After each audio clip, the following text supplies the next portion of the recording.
Part of the problem is the apocalypse is already happening. Most of us just don't pay attention to it.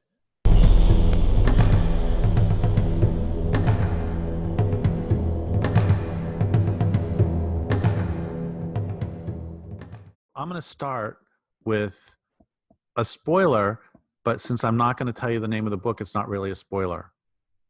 There is a book written by Daniel Quinn, and there is a riddle that a character must solve at some point, and the solution to this riddle is nobody cares.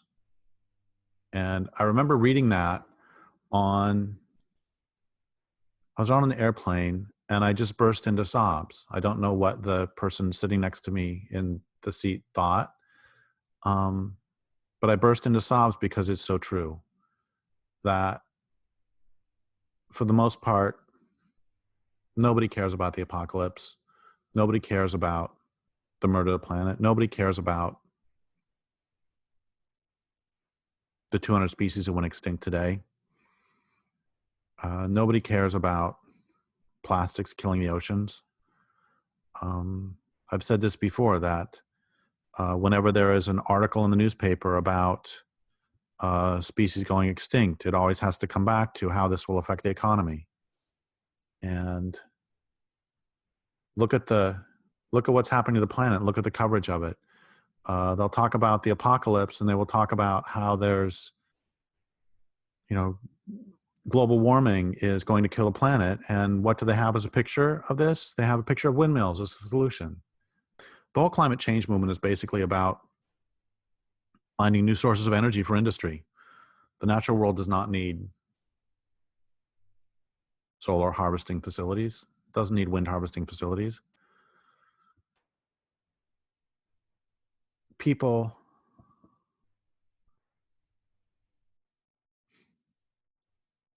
care more for their own hot showers than they do for life on the planet.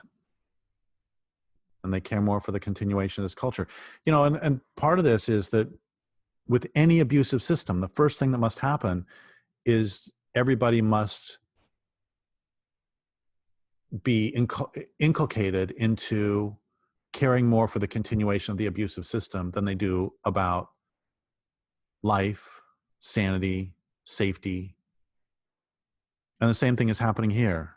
And there are an infinite number of ways that we are taught to not pay attention to the apocalypse. They're just bugs. Who cares? Who cares? Like, there are so many about collapse of bee populations, and all they ever talk about is human food supplies.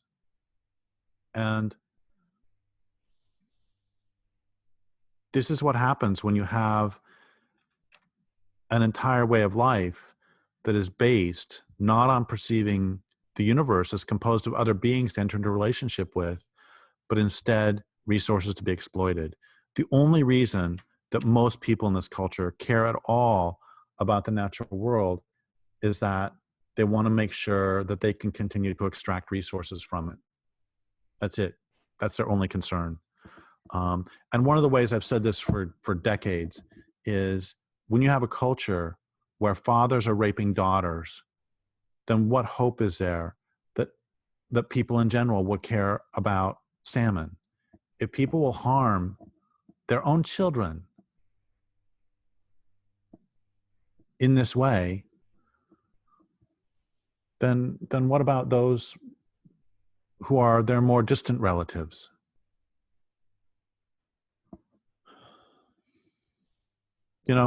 A fantasy I've had for decades is that we would use our self-styled greatest intelligence in the universe to actually solve problems instead of create them. But in order to solve those problems, you actually have to see them as problems, and you have to care, and you have to want to solve them. But, I've been saying for decades also that when people say, for example, that they want to make sure salmon don't go extinct, what they're really saying is, how can we make it so salmon don't go extinct without removing dams, without stopping industrial forestry, without stopping industrial fishing, without stopping global warming, without stopping the murder of the oceans? And the answer is you can't. And so there are a near infinite number of ways that we can convince ourselves that we do care when we actually don't. We can say, like, I've seen so many of these things going around where people will get, say, if you really want to stop global warming, you need to stop personally flying. And, I wrote that essay, Forget Shorter Showers, about exactly this, that the point is not, I live pretty simply myself, but I don't pretend that's a political act. That's one way to avoid looking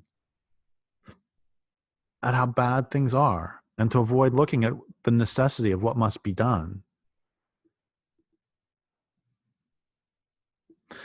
I think a lot about the Upton Sinclair line about it's hard to make a man understand something when his job depends on him not understanding it. And of course, I changed that to, it's hard to make people understand something when their entitlement depends on them not understanding it. And that's part of the problem. And part of the problem is we've been bought off. Part of the problem is that we have been taught since infancy to identify more with the oppressors than with the victims.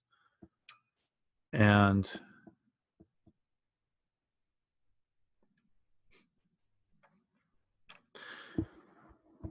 everything in this culture leads us in that direction. Everything from its very epistemology to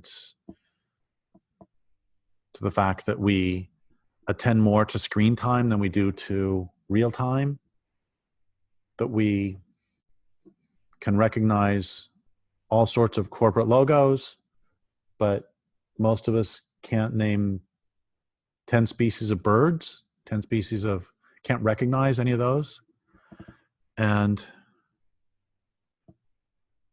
at every level, we are trained to not pay attention to the apocalypse.